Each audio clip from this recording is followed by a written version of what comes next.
Welcome to SSC smashers. आज हम लोग 100 मोस्ट इम्पॉर्टेंट मैथमेटिक्स के क्वेश्चन को सॉल्व करने वाले हैं with detail solution and conceptual tricks for ongoing RRB NTPC 2020 के अपकमिंग फेजेस के लिए। इस तरह का क्वेश्चन आने वाले फेजेस में आने के बहुत चांसेस है। तो चलिए शुरू करते हैं। पहला सवाल, find the square root of 3 plus root 5। तो 3 प्लस रूट 5 इसको स्क्वायर रूट करना होगा। तो 3 प्लस रूट 5 को मुझे इस तरह से a प्लस बी तर होल स्क्वायर में फॉर्मेट में कन्वर्ट करना होगा ताकि मैं यहाँ से a प्लस बी निकाल पाऊँ।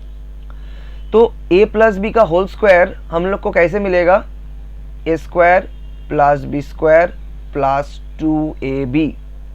तो जो दिया गया है 3 प्लस रूट 5, ये 3 प्लस रूट 5 को मुझे 2ab फॉर्मेट में कन्वर्ट करना होगा। तो जब हम 2ab फॉर्मेट में कन्वर्ट करना चाहेंगे तो हम लोग देखेंगे कि मैं क्या कर सकता हूँ कि रूट 5 को मैं 2 into root 5 by root 2 into root 1 by root 2 में कन्वर्ट करूँ तो देखिए मुझे फिर से रूट 5 आ जाएगा।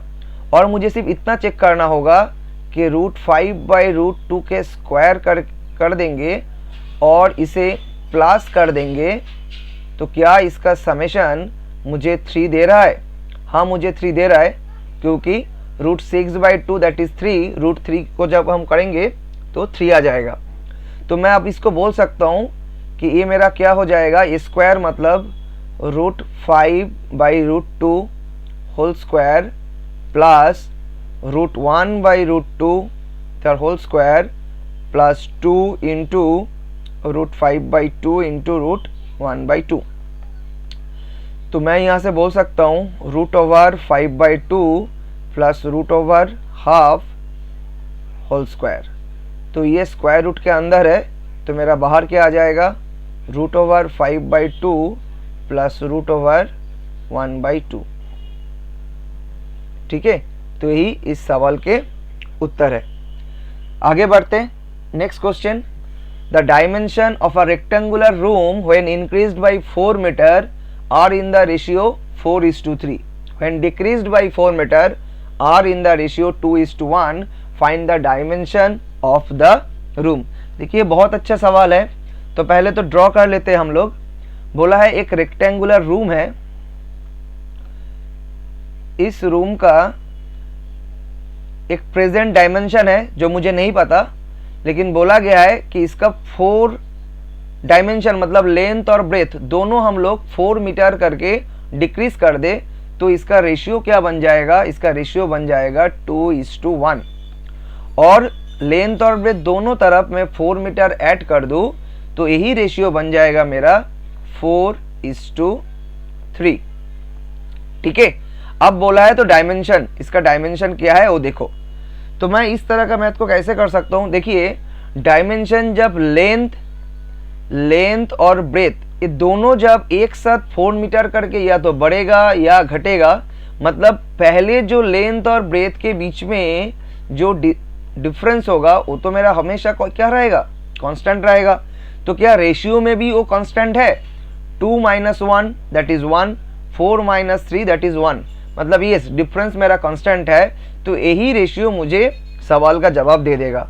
तो 2 to 4 मतलब 2 यूनिट का डिफरेंस है। यही 2 यूनिट जो है ये मेरा एक्चुअल में कितना डिफरेंस है? 8 मीटर्स का बराबर है, क्योंकि पहले 4 मीटर घटाया गया था प्रेजेंट से, 4 मीटर घटाया गया फिर 4 मीटर जोड़ दिया गया, तो 4 + 4 कुल मिला के ये कितना होगा? 8 मीटर का अंतर है। तो 2 मीटर मेरा 8 मीटर का अंतर है, तो 1 यूनिट जो है ये मेरा 4 मीटर का बराबर है। तो अब देखिए आपका जो 4 मीटर ऐड करने के बाद जो रेशियो बोला गया था वो 4:3 बोला गया था, that is 4 × 4 16 metre by 3 × 4 12 metre. अब ये तो 4 मीटर जोड़ने के बाद हुआ है, तो जो पहले का जो प्रेजेंट का जो डायमेंशन होगा, जो एग्जैक्ट डायमेंशन था वो क्या होगा? 12 - 4 दैट इज 12 मीटर और 12 - 4 दैट इज 8 मीटर। तो 12 इंटू 8 यही आपका इस सवाल का उत्तर है, 12 एंड 8। चलिए आगे बढ़ते नेक्स्ट सवाल की ओर। बोला है P and Q are 120 kilometre apart. Okay, ये मेरा P है, P और Q, इस दोनों के बीच में डिस्टेंस कितना है, 120 किलोमीटर है। अब बोला गया है कि P towards Q at 6 AM, P starts, P at 6 AM Q के तरफ चलना स्टार्ट करता है और Q क्या करता है, 11 AM में P के तरफ चलना स्टार्ट करता है और A is 50% faster than B। मतलब A जो है 50% मतलब होता है हाफ, मतलब B आपका 2 यूनिट होगा B का स्पीड, तो A का स्पीड क्या होगा आपका 3 यूनिट। अब क्या बोला है कि they cross each other at 8 PM, मतलब जहां पर ये दोनों मीट करेगा उस समय हुआ था 8 PM। तो पूछा गया है at what time will A reach his destination, मतलब P Q में जब आएगा, इस पोजीशन में P जब आएगा तब उसका टाइम क्या होगा। अब एक चीज देखिए आप लोग, A का स्पीड क्या है, A का स्पीड मैं मान लेता हूँ 3 यूनिट और B का स्पीड मैं मान लेता हूँ 2 यूनिट। अब देखिए A कुल मिला के कितना घंटा चला, 6 AM पे जर्नी स्टार्ट किया था और 8 PM तक चला। तो 6 AM से 8 PM तक कितना होता है, 14 आवर्स होता है। और B 11 AM पे जर्नी स्टार्ट करके 8 PM में एक दूसरे के साथ मीट किया, मतलब 9 आवर्स जर्नी चला। तो A 3 यूनिट इंटू 14 आवर्स करेंगे तो आपका 42 यूनिट इसने डिस्टेंस कवर किया और B 2 यूनिट इंटू 9 मतलब 18 यूनिट डिस्टेंस कवर किया। तो कुल मिला के दोनों मिलके 60 यूनिट डिस्टेंस कवर किया और यही 60 यूनिट आपका 120 किलोमीटर के बराबर है, मतलब 1 यूनिट आपके 2 किलोमीटर के बराबर है। इसका मतलब ये हुआ A का जो स्पीड है 3 यूनिट, वो बेसिकली A का स्पीड आपका क्या हो गया 6 किलोमीटर पर आवर और B का स्पीड आपका हो गया 4 किलोमीटर पर आवर। अब कुछ बचा नहीं है। अब बोला है डिस्टेंस A को डेस्टिनेशन में पहुंचने में कितना समय लगेगा। अब देखिए जहां पर मीट किया था वहां B कितना, जो Q है A और B, Q से जहां पर मीट किए थे वहां पर आने में B कितना डिस्टेंस कवर किया था, वो किए थे 80 यूनिट। मतलब यही 18 यूनिट जो है A को अब चलना होगा, तो 18 यूनिट मतलब 1 यूनिट 2 किलोमीटर है, तो 18 into 2 that is 36 kilometre A को चलना होगा और A का स्पीड है 6 किलोमीटर पर आवर, मतलब 6 आवर और ज़्यादा लग जाएगा। तो 8 बजे मीट किए थे, तो 8 बजे मीट किए थे, 8 PM में मीट किए थे और 6 आवर्स लग जाएगा, मतलब नेक्स्ट डे 2 AM मॉर्निंग में वो पहुंच जाएगा। ठीक है, 2 AM मॉर्निंग, ऑप्शन डी। अब बोला in reaching his destination how many more hours than A will be take. तो आपको ये देखना होगा A को कितना टाइम लगता है और B को कुल मिला के कितना घंटा लगता है पूरा जर्नी को कवर करने के लिए। तो आपका A को कितना घंटा लगेगा, टोटल डिस्टेंस है आपका 120 और स्पीड कितना है 6, मतलब 20 आवर्स। और B को कितना लग रहा है 120 divide by 4 that is 30 hour. तो कुल मिला के 10 घंटा ज़्यादा लगेगा A को B के तुलना में, तो ऑप्शन A। आगे बढ़ते हैं नेक्स्ट सवाल। बोले a train crosses a platform 10 metre long in 60 seconds at a speed of 45 kilometre per our.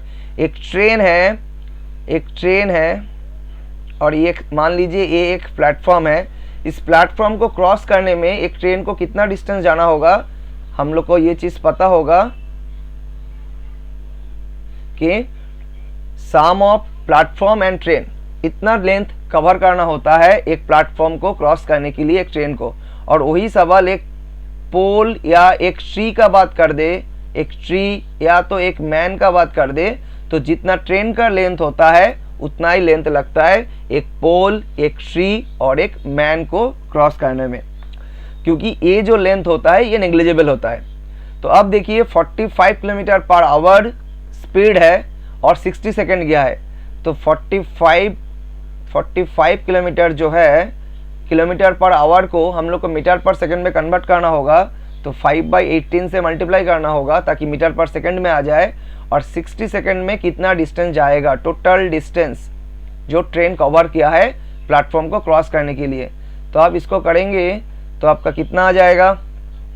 अब देखिए 6 से करेंगे 10, 6 से करेंगे 3, 3 15 जा, तो आपका आ गया 750 मीटर। अब इसमें से ये जो 750 मीटर है ये तो सम ऑफ प्लेटफॉर्म एंड ट्रेन है, तो इसमें से प्लेटफॉर्म का 100 आप माइनस कर दीजिएगा, तो ट्रेन का लेंथ आ जाएगा 650 मीटर। तो ऑप्शन बी इस सवाल का उत्तर है।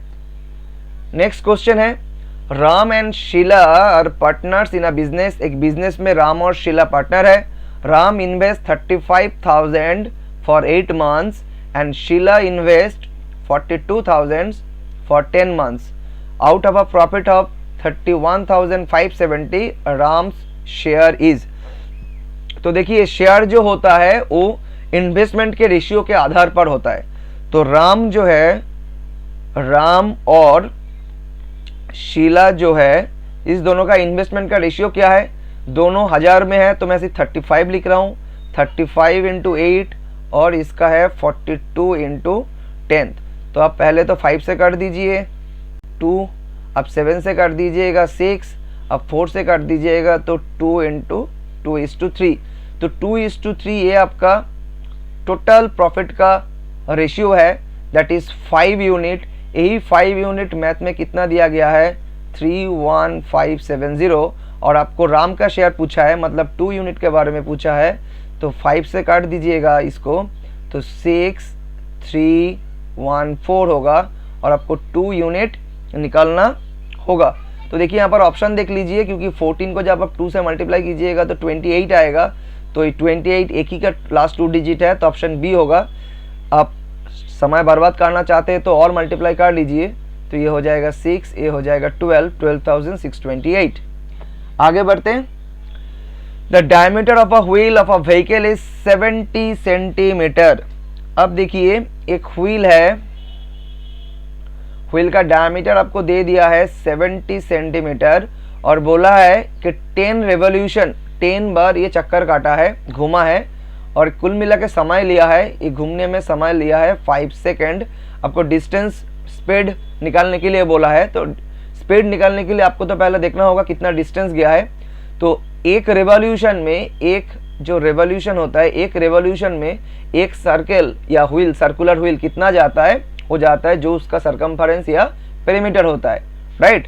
तो पेरीमीटर क्या होता है, 2 पाई आर होता है, दैट इज 2 इंटू 22/7 इंटू आपका 35, क्योंकि डायमीटर 70 है तो रेडियस 35 होगा। तो यहाँ से आपका आ गया 220।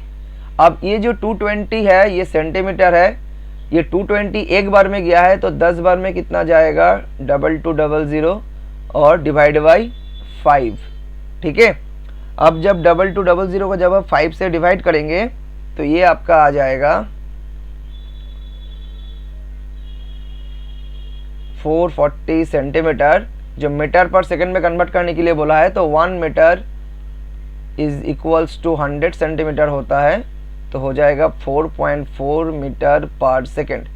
इसमें एक चीज़ और देख लीजिए, एक स्टैंडर्ड वैल्यू होता है सर्कल में, तो और पहले आपका हो जाएगा स्टैंडर्ड वैल्यू कंसेप्ट। वो क्या होता है, हमेशा सर्कल का रेडियस 7 होगा, रेडियस 7 होगा, तो उसका पेरीमीटर या सरकमफेरेंस जो होगा वो आपका 44 होगा, और एरिया जो होगा वो आपका 154 होगा। इस चीज़ को आप ज़रूर याद रखिए, जब रेडियस 7 होता है तो पेरीमीटर या सरकमफेरेंस 44 होता है और एरिया 154 होता है। अब देखिए आपका रेडियस क्या बोला है, 35 बोला है, मतलब 5 टाइम्स है, तो आपका पेरीमीटर या सरकमफेरेंस भी 5 टाइम्स होगा, तो ये आपका आ जाएगा 220, ठीक है। और जब एरिया निकालने होगा, क्योंकि एरिया में 2 यूनिट होता है, यूनिट स्क्वायर होता है, तब इसको 25 से मल्टीप्लाई करना होगा, ठीक है। चलिए आगे बढ़ते हैं नेक्स्ट सवाल। The speed of boat in still water is 10 kilometre per our. तो चलिए मान लेते हैं the boat of speed of boat in still water, जो बोट का जो स्पीड है वो है आपका 10 किलोमीटर पर आवर। चलिए इसको हम x मान लेते हैं, और जो स्ट्रीम होता है वो मुझे पता नहीं है, वो हम y मान लेते हैं। ठीक है, तो हम लोग को पता है डाउन स्ट्रीम जो होता है, डाउन स्ट्रीम मतलब स्रोत के अनुसार होना चाहिए, मतलब x plus y with the stream, और अपवर्ड जो अपस्ट्रीम जो होता है वो अगेंस्ट द स्ट्रीम होता है, मतलब x माइनस वाई। अब क्या बोला है, if it can travel 26 kilometre down stream and 14 kilometre upstream in same time. मैं पिछला वीडियो में भी बोले थे, जब आपका टाइम जब आपका कांस्टेंट होता है तो जो स्पीड का रेशियो होता है वही डिस्टेंस का रेशियो होता है, या जो डिस्टेंस का रेशियो होता है वही स्पीड का रेशियो होता है। तो यहाँ पर देखिए बोला है डाउन स्ट्रीम और अपस्ट्रीम में जो डिस्टेंस का रेशियो है वो 26 और 14 है, मतलब 13/7 है। तो ये जो डिस्टेंस है यही आपका स्पीड का रेशियो आ गया। अब एक चीज़ आप लोग समझिए, ये जो डाउन स्ट्रीम है x प्लस वाई और ये x माइनस वाई, तो डाउन स्ट्रीम में मैं क्या लिख सकता हूँ, इसको डाउन स्ट्रीम मतलब x प्लस वाई और upstream x minus y जो 13/7 है।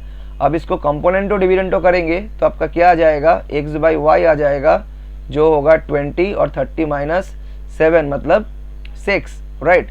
इसको फिर से डिवाइड करेंगे तो 10/3, और यही 10 आपका प्रैक्टिकली भी 10 दिया हुआ है, 10 किलोमीटर पर आवर, मतलब 10 किलोमीटर होगा तो 3 भी क्या होगा, 3 किलोमीटर पर आवर। तो यही 3 किलोमीटर पर आवर जो आपका y मतलब स्ट्रीम का स्पीड होगा। ठीक है, कंपोनेंटो डिविडेंटो क्या होता है, basically x/y is equals to a/b होता है। तो आपको एक बार प्लस करना है, एक बार माइनस करना है, x plus y by x minus y is equals to a plus b by a minus b. वही चीज़ आप यहाँ पर करेंगे तो वहाँ पर y कट जाएगा और नीचे x कट जाएगा और 2 भी कट जाएगा। ठीक है, आगे बढ़ते हैं। If a commission of 10% is given, क्या बोला गया है कि commission of 10% is given on the return price of an article, the gain is 20%। If the commission is increase to 15% the gain is, मतलब एक प्रोडक्ट का जो रिटर्न प्राइस और जो मार्क प्राइस है, उस मार्क प्राइस में 10% कमीशन, या आप इसको डिस्काउंट भी मान सकते हैं क्योंकि यहाँ पर डिस्काउंट दिया नहीं है। तो जो डिस्काउंट दिया गया है या कमीशन दिया गया है वो दिया गया है आपका 10%। 10% कमीशन देने के बाद भी उसको 20% प्रॉफिट हो रहा है। जो एसपी 10% के बाद जो एसपी हो रहा है उसमें भी उसको 20% प्रॉफिट हो रहा है। तो यही कमीशन 10 के बदले में 15% हो जाएगा, तब कितना परसेंट उसको प्रॉफिट आएगा। तो कितना परसेंट प्रॉफिट के लिए ज़रूरी है सीपी निकालना। तो पहले तो हम सीपी निकाल लेते हैं।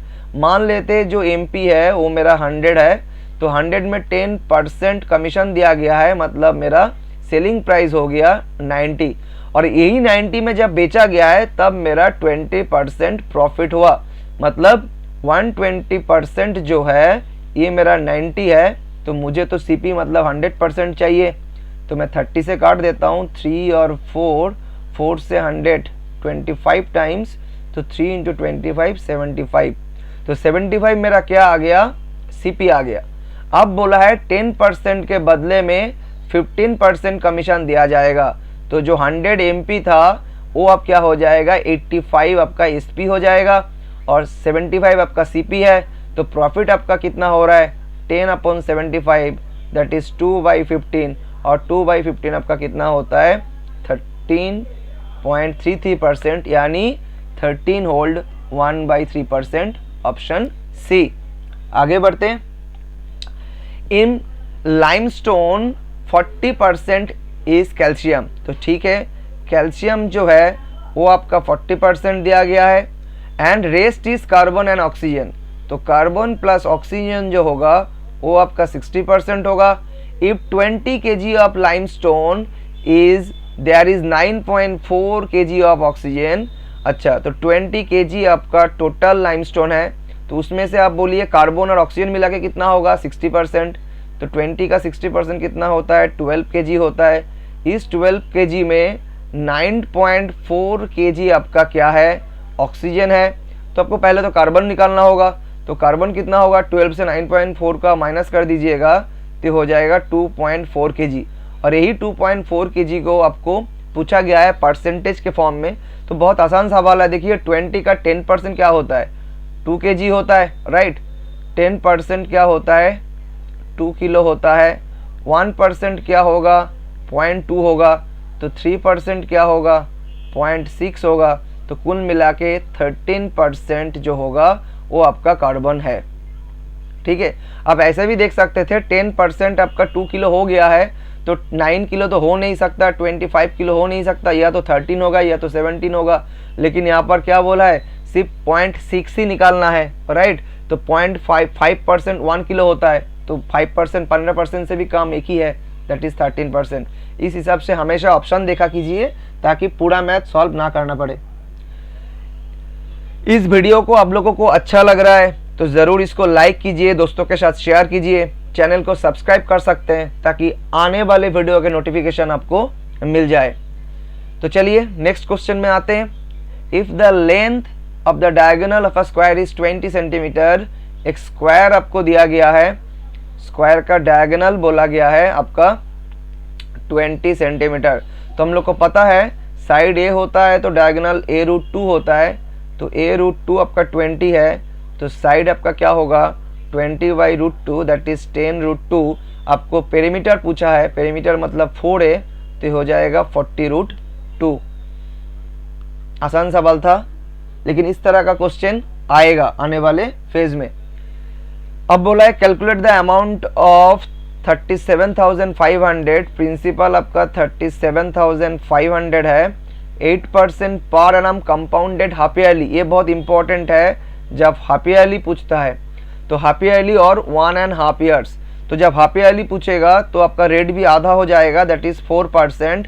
और तब क्वार्टर कितना होगा, क्वार्टर भी 1 ईयर्स एंड 1.5 ईयर्स, मतलब 3 क्वार्टर बन रहा है, क्योंकि एक साल में 2 और हाफ बोला है, तो कुल मिला के 3 क्वार्टर बन रहा है मेरा। तो 3 क्वार्टर बोलिए या 3 ईयर्स बोलिए। जब रेट ऑफ इंटरेस्ट जब कंपाउंडेड ईयरली बोलेगा तो 3 ईयर्स, और हाफ ईयरली बोला है तो क्वार्टर में आ सकते हैं हम लोग। तो 3 क्वार्टर या 3 ईयर्स का फॉर्मेट क्या होता है 3-3-1, राइट। अब दो तरह से कर सकते हैं।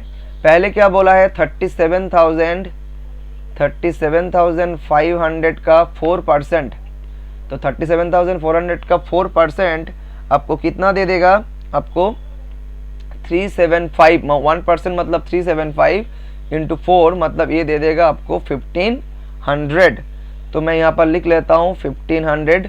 फिर 1500 का आपको 4% निकालना है, मतलब 60, क्योंकि 1% आपका 15 होगा, तो 4% 60, और 60 का 4% मतलब 0.6 इंटू 4 मतलब 2.4।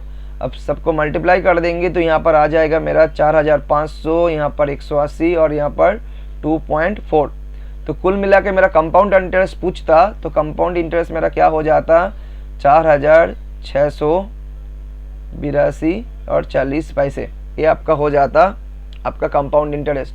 आपको अमाउंट पूछा है तो इसके साथ आप 37,500 को जोड़ दीजिए, तो आपका देखिए 82.40, लास्ट 2 डिजिट मैंने देख लिए 82.40, एक ही ऑप्शन में 82.40 है, तो ये आपका आंसर होगा। या तो आपको समय बर्बाद करना है तब इसको पूरा ऐड कीजिए तो आपको यही आंसर मिल जाएगा। आगे बढ़ते हैं नेक्स्ट सवाल। इसको आप और एक तरीका से भी कर सकते हैं। आपको कंपाउंड इंटरेस्ट का परसेंट पूछेगा तब आप इसको परसेंट ही रख दीजिएगा। जैसे 3 साल का होता है आपका, मैंने बोल दिए 3-3-1, तो पहले 4%, फिर 4 का 4% आपका क्या आ जाएगा 0.16%, फिर 16% का 4% मतलब 0.0064%। तो 3 इंटू 4 आपका आ गया 12%, 3 इंटू 0.16 आपका आ गया 0.48%, और ये तो नेग्लिजिबल है। कुल मिला के आप इसको 12.5% भी बोल सकते हैं यानी 1/8 ऑफ प्रिंसिपल। इस तरह से भी आप कर सकते हैं। ठीक है, आगे बढ़ते हैं। नेक्स्ट सवाल, Ram is 4 times his son's age today। Okay, तो 5 years hence Ram will be thrice his son. तो आज के डेट में राम और सन का जो रेशियो है, राम और राम का सन का जो एज का रेशियो है वो है 4:1, और 5 years hence 5 साल बाद ये रेशियो बन जाएगा थ्राइस हिज सन, मतलब 3:1। तो एक चीज़ तो देखिए, एज का जो डिफरेंस होता है वो हमेशा कांस्टेंट होता है। तो 4 और 1 डिफरेंस क्या है, यहाँ पर डिफरेंस है 3 और यहाँ पर डिफरेंस है 2। तो आपको पहले ये डिफरेंस को सेम करना होगा। तो मैं इसको 2 से मल्टीप्लाई कर देता हूँ और इसको 3 से मल्टीप्लाई कर देता हूँ। तो मेरा नया रेशियो बन जाएगा 8:2 और 9:3। अब देखिए डिफरेंस जो है यहाँ पर भी 6 आ रहा है, यहाँ पर भी 6 आ रहा है। अब मैं बोल सकता हूँ 8 to 9 ये कितना है, ये जो 1 यूनिट जो है, यही 1 यूनिट आपका 5 इयर्स बोला गया है मैथ में, क्योंकि 5 साल बाद 9:3 होगा। तो 1 यूनिट 5 इयर्स के बराबर है। तो प्रेजेंट एज क्या होगा, 5 × 8 दैट इज 40 इयर्स और 10 इयर्स। ठीक है, तो 40 और 10 इस सवाल का उत्तर है। आप या तो ये तरीका अपनाइए या तो आप डायरेक्ट भी कर सकते हैं। कैसे, देखिए, Ram is 4 times his son's age today और करंट एज पूछा है, तो ऑब्वियसली जो भी ऑप्शन होगा वो एक दूसरे का 4 times ही होगा। तो पहला सेंटेंस आप छोड़ दीजिए, आप सिर्फ सेकंड सेंटेंस को देखिए, 5 years hence Ram will be thrice his son. तो यहाँ तो देखिए पहला ऑप्शन में क्या था, 16 और 15 था, इसमें साथ आप 5 इयर्स ऐड कर देंगे तो ये हो जाएगा 20, ये हो जाएगा 65, ये तो 3 times हो नहीं रहा है। तो 40 + 5 और 10 + 5 ये हो जाएगा 15, ये हो जाएगा 45, इसी एकमात्र 3 times हो रहा है। तो इस तरह से भी आप ऑप्शन देख के भी इस मैथ को कर सकते थे। नेक्स्ट सवाल है, the distance between 2 place A and B is 300 kilometre. तो ए और बी जो दो डिस्टेंस है, दो डिस्टेंस के बीच में दो पॉइंट है, दो प्लेस है, इस दो प्लेस के बीच में डिस्टेंस कितना है, 300 kilometre. 2 riders on scooter start simultaneously from A and B. एक ए से स्टार्ट कर रहा है और एक बी से स्टार्ट कर रहा है। The distance between them after 2.5 hours is 25 kilometre. मतलब 2.5 घंटा बाद, स्टार्ट करने के 2.5 घंटे बाद इस दोनों के बीच में जो डिस्टेंस पहले 300 किलोमीटर था वो घट के अब सिर्फ 25 किलोमीटर बचा। तो पहले एक चीज़ बोलिए, यही 2.5 आवर्स में, मतलब 2.5 घंटा में कुल मिला के वो लोग कितना डिस्टेंस कवर किया। मैं बोल सकता हूँ 300 से 25 मतलब 275 किलोमीटर डिस्टेंस वो लोग कवर किया। तो 1 घंटा में कितना कवर करेगा, 1 घंटा में कवर करेगा 110 किलोमीटर। तो जब दो पर्सन एक दूसरे के ऑपोजिट डायरेक्शन में आता है तो रिलेटिव स्पीड में क्या होता है, दोनों जोड़ जाता है। तो मैं बोल सकता हूँ ये जो 100 किलोमीटर पर आवर, क्योंकि ये 1 आवर में मैंने निकाले हैं, ये दोनों का रिलेटिव स्पीड है, राइट।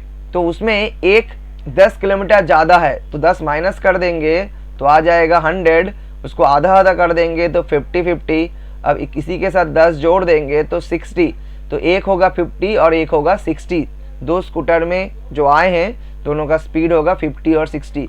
या तो आप डायरेक्ट भी कर सकते थे, जब रिलेटिव स्पीड आपका 110 आ गया है, यहाँ पर जो देखिए 60 + 70 130 हो रहा है, नहीं होगा, ये 90 हो रहा है, नहीं होगा, ये 70 हो रहा है, नहीं होगा। एक ही ऑप्शन बचा था जो आपको 110 रिलेटिव स्पीड दे रहा है। ठीक है, ऐसे भी आप ऑप्शन देख के कर सकते थे। आगे बढ़ते हैं। cot A = 12/5। तो जब भी इस तरह का फ्रैक्शन दे दे ट्रिगोनोमेट्री में, आप तुरंत एक राइट एंगल ट्रायंगल ड्रॉ कर लीजिए और देख लीजिए एंगल, एक्यूरेट एंगल सब में सेम है कि नहीं। तो ये आपका A हो गया है। तो अब cot A जो होता है, पिछला वीडियो में भी मैंने बोले थे, ये होता है बेस बाय परपेंडिकुलर।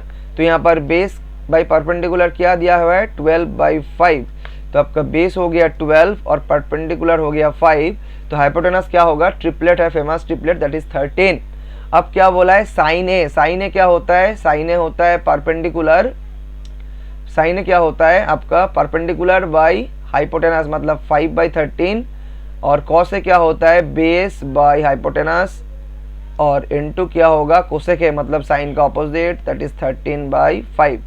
अब ये आपका 17/13 दे देगा इंटू 13/5, तो कुल मिला के आंसर आ गया 17/5।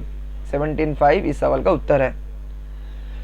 Next question, a man travelling by bus finds that the bus crosses 35 poles, मतलब इस तरह का आपका पोल मिल जाएगा, 35 पोल्स मिल जाएगा कुल मिला के टोटल। अब बोला है, और ये टोटल इतना जो पोल उसने क्रॉस किया है वो क्रॉस किया है 1 मिनट यानी 60 सेकेंड में। अब क्या पूछा है, अब बोला है कि दो डिस्टेंस के बीच में, जो दो पोल के बीच में जो डिस्टेंस है वो आपका 50 मीटर है। तो हम लोग जानते हैं कि 3 पोल होता तो डिस्टेंस 2 होता, यानी n पोल होता है तो डिस्टेंस आपका n-1 गैप क्रिएट होता है, राइट। तो कुल मिला के 35 जो पोल्स है उसमें डिस्टेंस कितना होगा, वो होगा आपका 34 गैप होगा, और एक एक गैप 50 मीटर के बराबर है, और उसमें उसने 60 सेकेंड में कवर किया है। तो ये आपका मीटर पर सेकेंड आ गया, लेकिन आपका ऑप्शन किलोमीटर पर आवर है, मतलब इसको आपको 18/5 से मल्टीप्लाई करना होगा। तो अब जब इसको करेंगे, 5 से 5 गया, 6 से 3 गया, 34 into 3 that is 102 kilometre per our. 102 kilometre per our इस सवाल का उत्तर है। 4 square of 5 centimetre length were cut from corner of a rectangular plate. एक रेक्टेंगुलर प्लॉट है, बहुत अच्छा सवाल है। इस रेक्टेंगुलर प्लॉट का चारों के कॉर्नर से स्क्वायर करके 5 सेंटीमीटर का 4 स्क्वायर काटा गया है। अब इसको एक बॉक्स में कन्वर्ट किया गया है। अब देखिए, जब मैं इसको फिर से दोबारा ड्रॉ करूंगा, ये देखने में कैसा होगा, इस तरह से देखने में होगा। अब इस चीज को जब आप उठा देंगे, इस चीज को जब आप इस तरह से कर देंगे तो एक बॉक्स का रूप ले लेगा। अब उसमें देखिए, ये आपका पहले कितना था, ये आपका 45 सेंटीमीटर था, तो दोनों जगह से 5 चला जाएगा तो बचेगा 35। ये आपका 35 था, दोनों से 5 जाएगा तो कुल मिला के बचेगा 25। अब देखिए, जो नया बॉक्स बनेगा उसका लेंथ क्या होगा, उसका लेंथ होगा 35 और विड्थ कितना होगा 25, और हाइट कितना होगा, ये जो है यही आपका हाइट का काम करेगा, राइट। तो हाइट कितना होगा 5।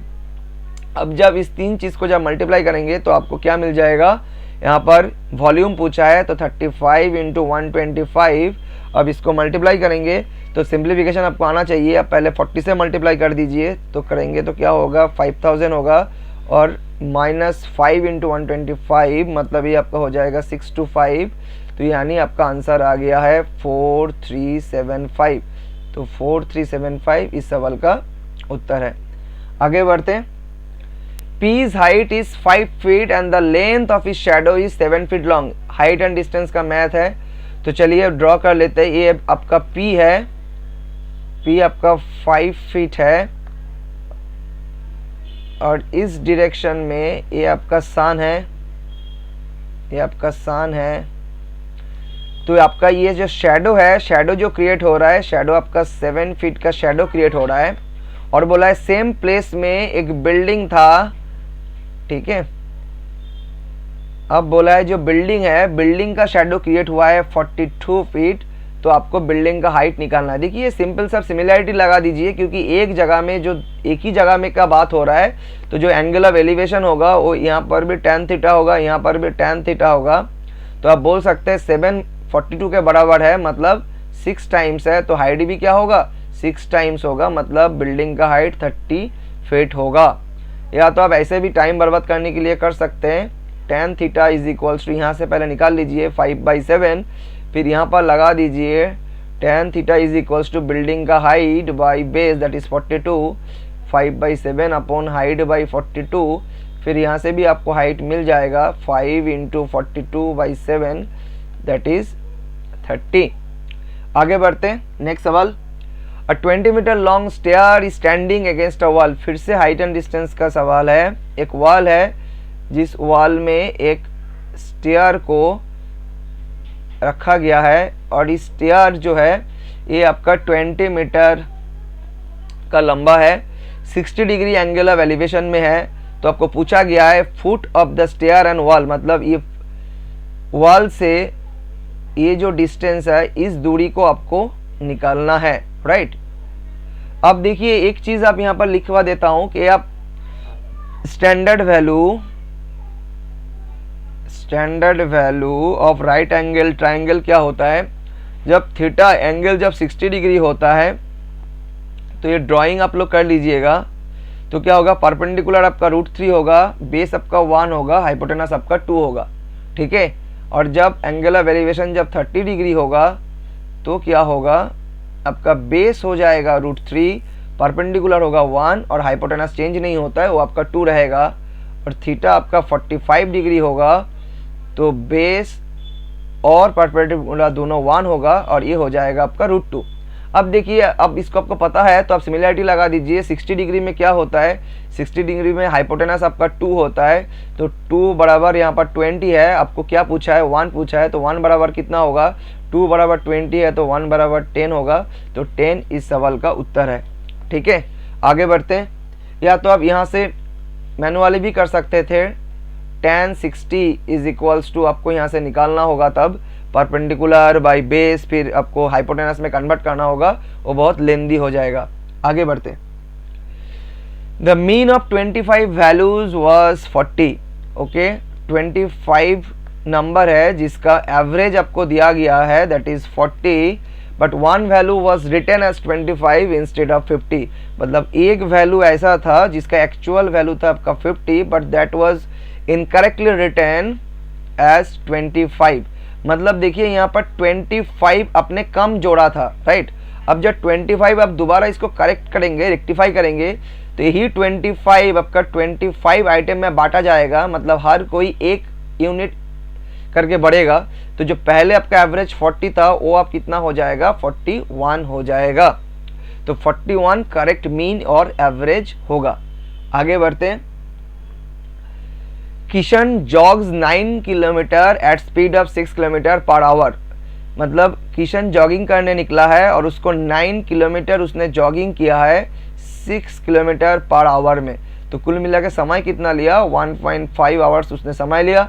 अब बोला गया है यहाँ से दोबारा फिर से 1.5 आवर्स उसको चलना है, और कितना डिस्टेंस वो जाएगा ताकि उसका एवरेज स्पीड जो होगा, क्या बोला है, during next 1.5 years to have an average of 9 kilometre per hour for the entire jogging session.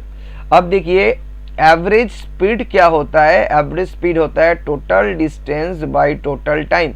अब टोटल टाइम तो हम लोग को पता चल गया है कि पहले 1.5 दोबारा 1.5 that is 3 hours, right. Average speed कितना है वो भी बोल दिया है 9 किलोमीटर पर आवर। तो टोटल डिस्टेंस जॉगिंग में जो उसने कवर किया है वो 9 × 3 आवर्स दैट इज 27 किलोमीटर। जहाँ से पहले उसने 9 किलोमीटर चला था, तो अब दोबारा उसको 18 किलोमीटर चलना पड़ेगा ताकि उसका एवरेज स्पीड जो हो वो 9 किलोमीटर पर आवर हो। तो चलिए, थैंक यू। आपको ये 1 से लेकर 20 क्वेश्चन आपको अच्छा लगा तो इसको लाइक कीजिए, शेयर कीजिए और चैनल को सब्सक्राइब कीजिए ताकि नेक्स्ट पार्ट का जब वीडियो रिलीज हो आपको उसका नोटिफिकेशन मिल जाए। Thank you.